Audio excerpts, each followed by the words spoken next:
একটি মাকড়সার মোট কয়টি পা? প্রিয় শিক্ষার্থী বন্ধুরা, তোমাদেরকে এই ভিডিওতে সরাসরি দেখাবো। তোমরা স্ক্রিনে একটি মাকড়সা দেখতে পাচ্ছ। রিয়েলি সত্যি এটা কিন্তু একটা মাকড়সা, দেখছো? আমি তোমাদেরকে এর পা সম্পর্কে জানাবো। একটা মাকড়সার মোট কয়টা পা তোমাদেরকে দেখাই দিচ্ছি। যদি মাকড়সাটা যদি না সরে তাহলে তোমাদেরকে আমি ভালোভাবে দেখাইতে পারবো। এই দেখো, এক,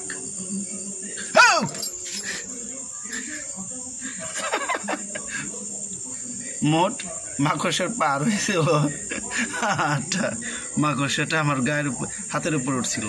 একটু গুনে দেখাচ্ছি তোমাদেরকে, 1 2 3 4 5 6 7 8। দেখতে পারছো নিশ্চয়ই, একটা মাকড়সার কিন্তু মোট 8টা পা। এর গায়ে কিন্তু কাটা কাটা রয়েছে দেখলাম। দেখো কি অবস্থা। কই যাচ্ছ? ওই যে পালিয়ে গেছে বন্ধুরা। সবাই ভালো থাকবে। এই দেখো পালিয়ে যাচ্ছিল, এত দূর পর্যন্ত আইছে।